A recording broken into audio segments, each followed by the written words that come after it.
അലം നജ്അലിൽ Arda കിഫാതൻ അഹ്യാഅൻ വഅംവാതാ وجعلنا فيها رواسي شامخات وأسقيناكم ماء فراتا ويل يومئذ للمكذبين. ഒരുപക്ഷേ പാരായണം ഇങ്ങനെ പാരായണം ചെയ്തതുകൊണ്ട്, ഇതിനേക്കാൾ നന്നായി പാരായണം ചെയ്യുന്ന ആൾ പാരായണം ചെയ്താൽ ഇതിനേക്കാൾ നിങ്ങൾ എന്ത് ചെയ്യും, നിങ്ങൾക്ക് ആസ്വദിക്കാൻ കഴിയും, നമുക്ക് ആസ്വദിക്കാൻ കഴിയും, ചെയ്യുന്ന ആൾക്കും കേൾക്കുന്നവർക്കും ആസ്വദിക്കാൻ കഴിയും. പക്ഷേ ഇതിലപ്പുറം ഒന്നുകൂടെ ആസ്വദിക്കാം ഈ വചനത്തെ. ഇതിന്റെ അർത്ഥതലം അറിയുന്ന ആളുകൾ ഒന്നുകൂടെ ആഴത്തിലേക്ക്, ഭൂമിയെക്കുറിച്ച് തൗഹീദ് സംസാരിച്ചപ്പോൾ പലരും പലതും സംസാരിച്ചിട്ടുണ്ടാകാം. പക്ഷേ വിശുദ്ധ ഖുർആൻ ഭൂമിയെക്കുറിച്ച് സംസാരിച്ച ഈ ഒരു പ്രയോഗം പലപ്പോഴും കേൾക്കാറില്ല. എന്താണ് ഈ ചോദ്യം, എന്താണ് ഇതിന്റെ അർത്ഥഗർഭം? അലം നജ്അലിൽ അർദ കിഫാതാ, ഭൂമിയെ നാം പാകതയുള്ളത്, ഉൾക്കൊള്ളുന്നത്, മതിയായത് ആക്കിയിട്ടില്ലേ? എന്തിന് പാകതയുള്ളത്? അർത്ഥം പൂർണ്ണമായില്ല. അഹ്യാഅൻ വഅംവാതാ, ജീവനുള്ളവരെയും മരിച്ചവരെയും ഉൾക്കൊള്ളാൻ പാകതയുള്ളതാക്കിയില്ലേ? എന്നിട്ടും നാം ആലോചിക്കുന്നില്ല. നോക്കും സഹോദരങ്ങളെ, ഇന്നലെ വരെ നമ്മുടെ കൂട്ടത്തിലുണ്ടായിരുന്ന കോടാനക്കോടി മനുഷ്യർ മരിച്ചു വീണിട്ടുണ്ട്. അവരെല്ലാം ഈ ഭൂമിയിൽ 6 അടി താഴ്ചയിൽ മാത്രം അടക്കപ്പെട്ടിരിക്കുന്നു. മനുഷ്യർ മാത്രമല്ല, ഇതര ജീവജാലങ്ങളും 6 അടി താഴ്ചയിലെ നാം താഴ്ത്തിവെച്ചിട്ടുള്ളൂ. വലിയ കുഴികളോ കിടങ്ങുകളോ കുഴിച്ചിട്ടല്ല വെച്ചത്. പക്ഷേ അതിന്റെ പേരിൽ ഇന്നേ വരെ ഈ 6 അടി താഴ്ചയിലെ മനുഷ്യ ശരീരങ്ങൾ, മൃതശരീരങ്ങൾ ഉണ്ടായതിന്റെ പേരിൽ നമ്മുടെ തേങ്ങയുടെ വെള്ളത്തിനോ, നമ്മുടെ പേരക്കയുടെ ടേസ്റ്റിനോ, നമ്മുടെ കർമൂസയുടെ പപ്പായയുടെ ടേസ്റ്റിനോ യാതൊരു വ്യത്യാസവും രുചിഭേദവും സംഭവിച്ചിട്ടില്ല.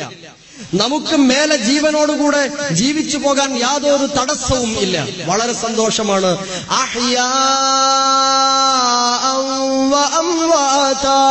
ജീവനുള്ളവരെയും മരിച്ചവരെയും ഉൾക്കൊള്ളാൻ ഒരേപോലെ പാകതയുള്ളതായി ഈ ഭൂമിയെ സംവിധാനിച്ചിട്ടില്ലേ എന്ന ചോദ്യം ആശയതലത്തിൽ കേൾക്കുമ്പോൾ, അത് അർത്ഥമറിയുന്നതോടൊപ്പം തജ്വീദോടുകൂടെ കേൾക്കുമ്പോ എത്ര ഹൃദ്യമായിരിക്കും. പിന്നെ സൂറത്തുർ റഹ്മാൻ 55-ാം അധ്യായം, സൂറത്തുർ റഹ്മാനിലെ 31 പ്രാവശ്യം ആവർത്തിച്ചു വരുന്ന ഒരു സൂക്തമുണ്ട്. ഏതാണത്? فَبِأَيِّ آلَاءِ رَبِّكُمَا تُكَذِّبَانِ. 31 ആയത്തും കൂടെ റഹ്മാൻ ഒന്നാകെ ഒരൊറ്റ റക്അത്തിൽ തറാവീഹിന് ഇമാം ഓതിയിട്ട് ഇന്നേ വരെ ദുനിയാവിൽ ഒരൊറ്റ മാമൂമും പോയി പറഞ്ഞിട്ടില്ല. ഒരായത്ത് ഓതി ഓതി ഓതി ഓതി മനുഷ്യനെ എടങ്ങേറാക്കി കേട്ടുമെടുത്തുന്ന ഒരൊറ്റ മാമൂമും പറഞ്ഞില്ല. ആരാ പറഞ്ഞോ? പറയില്ല. എന്തേ കാരണം? അത് ഇതിന്റെ പാരായണ വശ്യത ഒന്ന്. രണ്ടാമത്തേത്, ഈ 31 പ്രാവശ്യവും പറഞ്ഞതിന്റെ മേലെ മേലെ ചില പ്രകൃതി പ്രതിഭാസങ്ങളെ, അത്ഭുത പ്രതിഭാസങ്ങളെ ഉദ്ധരിച്ചിട്ടുണ്ട്. മറജൽ ബഹ്റൈനി യൽതഖിയാൻ ബൈനഹുമാ ബർസഖുൻ ലാ യബ്ഗിയാൻ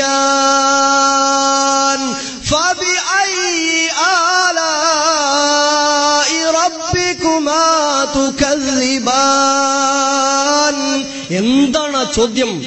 മറജൽ ബഹ്റൈൻ, ഭൂമിക്കടിയിലൂടെ സമുദ്രത്തെ അള്ളാഹു പറഞ്ഞയച്ചിരിക്കുന്നു. 2 സമുദ്രങ്ങൾ അതിങ്ങനെ ഒഴുകിക്കൊണ്ടിരിക്കുകയാണ്.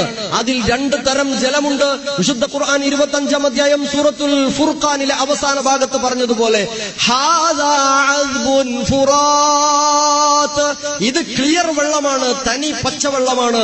വഹാദാ മിൽഹുൻ ഉജാജ്, ഇത് കൈപ്പരസമുള്ള അല്ലെങ്കിൽ ഉപ്പുപുളിയുള്ള വെള്ളമാണ്. ഇങ്ങനെ 2 തരം ജലാശയങ്ങൾ ഭൂമിക്കടിയിലൂടെ ഒഴുകിക്കൊണ്ടിരിക്കുന്നു. അവ രണ്ടും കൂടി കലർന്നു പോകാതിരിക്കാൻ നാം നിങ്ങൾക്ക് കണ്ടെത്താൻ കഴിയാത്ത വിധത്തില് പ്രത്യേകമായ ഒരു മറ സംവിധാനിച്ചിരിക്കുന്നു.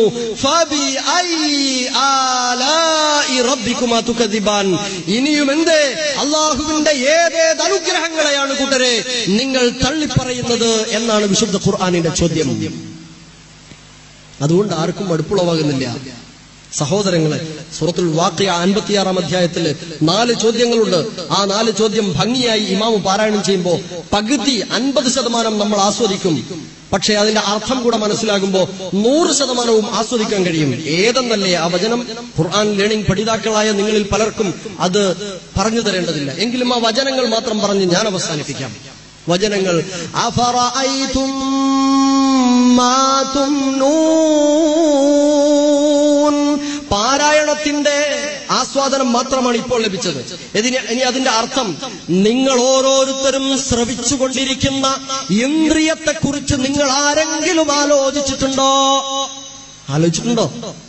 എന്നിട്ട് ചോദ്യം എന്താണെന്നറിയോ?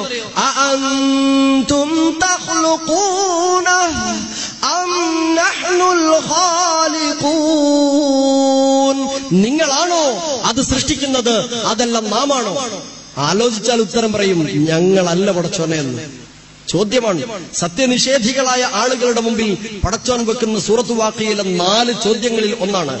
രണ്ടാമത്തെ ചോദ്യം: അഫറഅയ്തും മാ തഹ്റുസൂൻ. നിങ്ങൾ ചെയ്യുന്ന കൃഷിയെക്കുറിച്ച് ആലോചിച്ചിട്ടുണ്ടോ? നിങ്ങൾ അഅൻതും തസ്റഊനഹു അം നഹ്നു സാരിഊൻ. നിങ്ങളാണോ അത് മുളപ്പിക്കുന്നത്, അതല്ല നാമാണോ? നാം നട്ടു നനച്ചുണ്ടാക്കിയ ഏറ്റവും മുന്തിയ തനം വിത്തിൽ നിന്ന് പടർന്ന് പന്തലിച്ചതിലെ ഒരൊറ്റ കയ്പയും നമുക്ക് കറിവെക്കാൻ കിട്ടിയില്ല. പക്ഷേ ഉമ്മ കറിവെക്കാനെടുത്തതിൽ നിന്ന് പഴുത്തുപോയ ഒരു ഭാഗം കളഞ്ഞെടുത്ത് കുപ്പയിൽ പൊങ്ങി അവിടെ നിന്ന് ഏതോ ഒരു മരത്തിലേക്ക് ചാഞ്ഞ് പന്തലിച്ചു പോയ കയ്പവള്ളിയിലെ കയ്പ എത്ര സമൃദ്ധം! ആരാണിത് മുളപ്പിക്കുന്നത്? ആരാണ് വിഭവം നൽകാൻ കഴിയുന്നവൻ? നിങ്ങൾക്ക് സാധ്യമല്ല, പടച്ചോനെ നീ തന്നെ എന്ന് മറുപടി അർത്ഥതലം മനസ്സിലാകുമ്പോൾ ആസ്വദിച്ച് പറയാൻ കഴിയും. മൂന്നാമത്തെ ചോദ്യം: അഫറഅയ്തുമുൽ മാഅ അല്ലദീ തശ്റബൂൻ. നിങ്ങൾ കുടിക്കുന്ന വെള്ളത്തെക്കുറിച്ച് നിങ്ങൾ ആലോചിച്ചോ? അഅൻതും അൻസൽതുമൂഹു മിനൽ മുസ്ൻ അം നഹ്നുൽ മുൻസിലൂൻ. നിങ്ങളാണോ കാർമേഘങ്ങളിൽ നിന്ന് അത് പെയ്യിക്കുന്നവൻ, അതല്ല നാമാണോ? 2 ദിവസം മുമ്പ് മഴക്കാലത്തെ വേനൽ അനുഭവിച്ച് പ്രയാസപ്പെട്ടപ്പോ H2O എടുത്തിട്ട് വെള്ളമുണ്ടാക്കാൻ ആരെങ്കിലും ശ്രമിച്ചോ? സാധ്യമല്ലാത്തതുകൊണ്ട് അതിന് ശ്രമിച്ചില്ല. വെള്ളത്തെ വിഘടിപ്പിച്ചാൽ H2O ആണ് ഉണ്ടാകുന്നത് എന്ന് വിഘടിപ്പിക്കാൻ കഴിഞ്ഞു എന്നല്ലാതെ അതൊന്ന് ഘടിപ്പിച്ച് വെള്ളത്തിന്റെ ഒരു തുള്ളി ഉണ്ടാക്കാൻ ലോകത്തിന് സാധിച്ചിട്ടില്ല. അള്ളാന്റെ ചോദ്യം: നിങ്ങളാണോ അതുണ്ടാക്കുന്നത്, അതല്ല നാമാണോ പെയ്തിറക്കുന്നത് എന്ന ചോദ്യമുണ്ട്. അർത്ഥതലവും തജ്വീദും പാലിക്കപ്പെടുമ്പോ ഹൃദ്യത അനുഭവപ്പെടും, ഉൾക്കൊള്ളും. ഖുർആൻ നമ്മെ കീഴടക്കും. നാലാമത്തെ ചോദ്യം: അഫറഅയ്തുമുൻ നാറല്ലതീ തൂറൂൻ.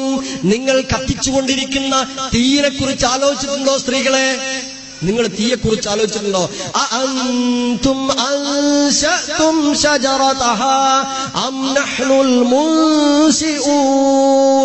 അതിന്റെ ഇന്ധനത്തെ, അതിന്റെ തടിയെ, മരത്തെ ഉണ്ടാക്കുന്നത് നാമാണോ, നിങ്ങളാണോ?